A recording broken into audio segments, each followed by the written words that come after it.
आज हम करते हैं ब्रिटिश शासन के अंतर्गत भू राजस्व व्यवस्था की, अर्थात ब्रिटिश शासन के अंतर्गत किस प्रकार की भूमि का टैक्स वसूल करने की व्यवस्था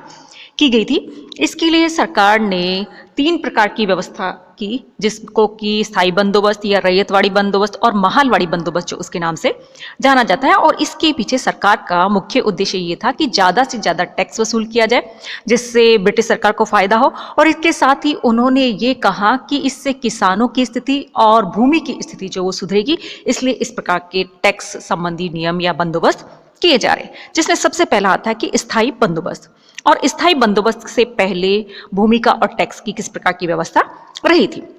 कि सबसे पहले 1772 ईस्वी में जब 5 वर्षीय बंदोबस्त लागू किया गया था, उस समय अधिक बोली लगाने वाले लोगों को वसूली का ठेका दे दिया जाता था। जहां जमींदारों को ही ठेका मिला था, वो उनकी स्थिति भी विचित्र थी। वे पहले एक किराएदार की भांति थे जो भूमि का निश्चित किराया दिया करते थे, किंतु अब वे भूमि के स्वामित्व की मांग कर रहे थे। और जिन जमींदारों को अपदस्थ कर दिया गया था, वे अब मुआवजे की डिमांड कर रहे थे और उनकी स्थिति अब वंशानुगत हो चुकी थी। वे अपनी रैयत से भू राजस्व वसूल करते थे, जिनमें से 9/10 भाग राज्य में जमा कर देते थे। वॉरेन हेस्टिंग्स के समय काउंसिल सदस्य फ्रांसिस ने जमींदारों के साथ भूमि का स्थायी प्रबंध करने की वकालत की थी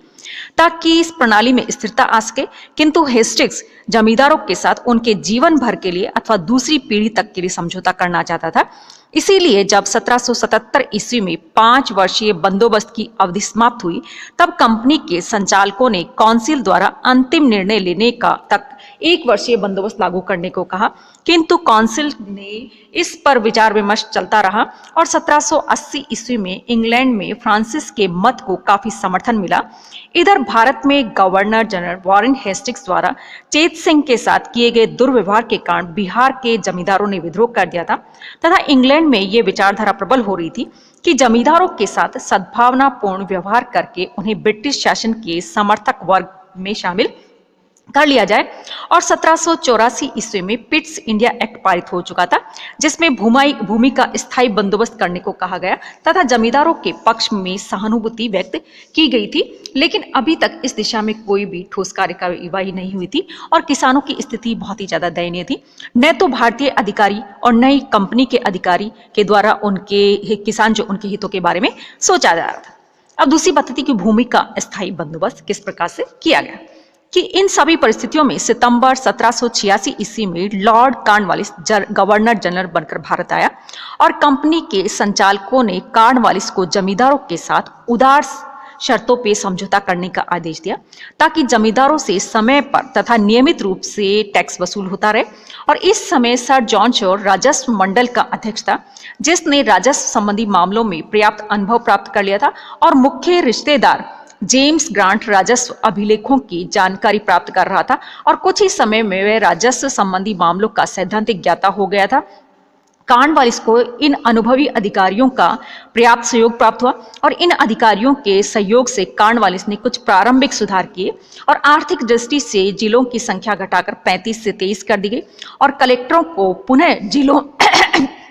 में भेज दिया गया तथा उन्हें दीवानी न्याय का भी अधिकार दे दिया और कुछ समय बाद फौजदारी न्याय की शक्ति भी उन्हें दे दी गई। और दीवानी मामलों में कलेक्टरों को सहायता देने के लिए एक भारतीय रजिस्ट्रार होता था, जिसे 200 रुपए तक के मामले निपटाने का राइट होता था। और कलेक्टरों ने वेतन की वृद्धि की गई तथा उनके वेतन के अलावा भू राजस्व वसूली का कमीशन भी उनको मिलता था और कलेक्टरों की शक्तियां जो थी वो भी बहुत ज्यादा रही थी। 1777 ईस्वी में जो 1 वर्षीय व्यवस्था की गई थी वह उस समय तक के लिए थी जब तक कि कॉर्नवालिस भू राजस्व व्यवस्था का पूरा अध्ययन करके कोई स्थायी योजना नहीं बना ले। इसलिए कॉर्नवालिस ने कुछ प्रारंभिक परिवर्तन कर आवश्यक सूचनाएं इकट्ठी की और उसके बाद भू राजस्व व्यवस्था की प्रणाली का नियमित विचार विमर्श शुरू हो गया। और इस विचार विमर्श के दौरान 2 प्रकार की विचारधाराएं सामने आई। एक तो ये कि विचारधारा का प्रतिनिधि जेम्स ग्रांट कर रहे थे, जिसने दस्तावेजों के आधार पर यह सिद्ध करने का प्रयास किया कि जमींदारों की तो कोई स्थिति है ही नहीं, न तो उन्हें भूमि का स्वामी माना जा सकता है और न ही भू राजस्व इकट्ठा करने से संबंधित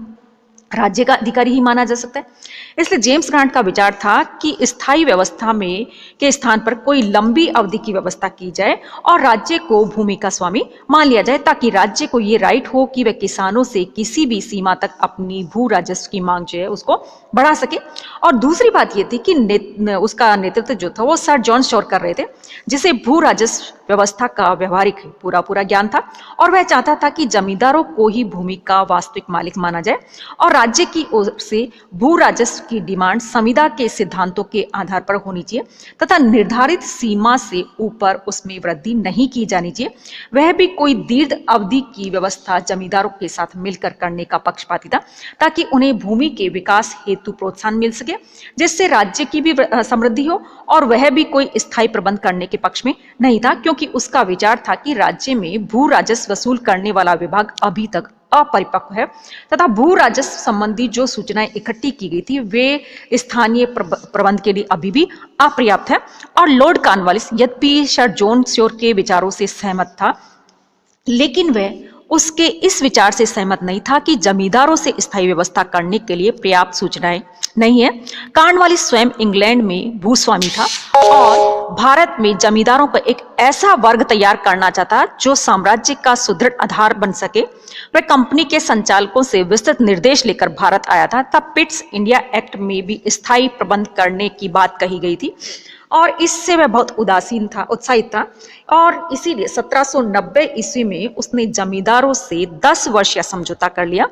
और उसने अपनी घोषणा में कहा कि इसे स्थायी भी किया जा सकता है। और कंपनी के संचालक मंडल ने इस 10 वर्षीय समझौते का अनुमोदन करते हुए कहा कि यदि यह 10 वर्षीय समझौता सफल रहता है तो इसे स्थायी कर दिया जाएगा। और 3 वर्ष बाद बोर्ड ऑफ कंट्रोल के अध्यक्ष डुंडास ने इस समझौते को स्थायी करने का अनुरोध किया,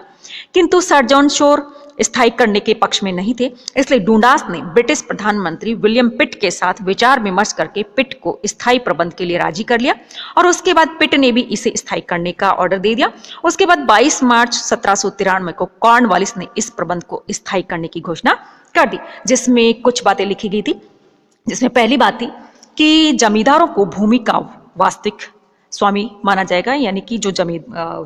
किसान जो था वो नहीं, जमींदार। किंतु यह भी कहा गया कि यदि जमींदार नियमित रूप से टैक्स नहीं चुकाएगा तो उसकी भूमि का कोई भाग उस राजस्व की वसूली के लिए राज्य बेच सकेगा, यानी कि अगर वो पूरा टैक्स नहीं चुकाता है तो राज्य जो है उसके भूमि के टुकड़े जो उसको ले सकता है। इसके अलावा दूसरी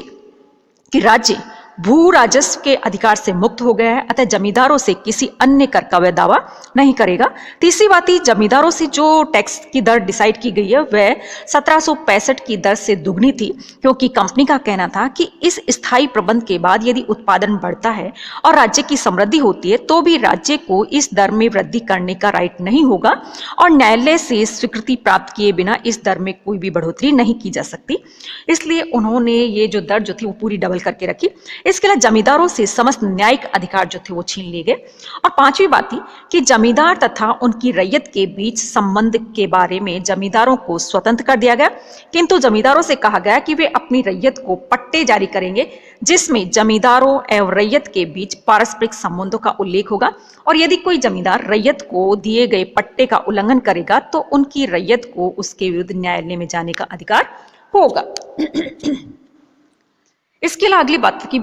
स्थायी भू संबंध की विशेषताएं क्या रही थी कि भूमि की उपज का उपभोग करने वाले 3 पक्ष होते थे, सरकार, जमींदार और किसान। कॉर्नवालिस ने सरकार के लिए राजस्व निर्धारित करके तथा जमींदारों के अधिकारों की घोषणा करके सरकार और जमींदार के हितों की तो रक्षा की, किंतु किसानों के हितों की पूरी तरह से उपेक्षा की। उन्हें जमींदारों की दया पर छोड़ दिया गया और कॉर्नवालिस ने उन सभी लोगों को जमींदार मान लिया जो कि 1793 में भूमि के स्वामी थे, और इस प्रबंध द्वारा कॉर्नवालिस ने भूमि को संपत्ति मानकर उसके स्वामी को बेचने, दान देने अथवा दूसरे को हस्तांतरित करने का अधिकार दे दिया। और ऐसा करते समय सरकार से पूर्व अनुमति लेना जरूरी नहीं था, और 1793 के पहले जमींदार को लगान वसूली करने का अधिकार अवश्य था, किंतु भूमि को संपत्ति नहीं माना गया था। इसीलिए कोई भी जमींदार भूमि को न बेच सकता था, न दान दे सकता था और न ही हस्तांतरित कर सकता था। आगे हम इस स्थायी बंदोबस्त के गुण और दोष क्या थे इसके बारे में अध्ययन करेंगे।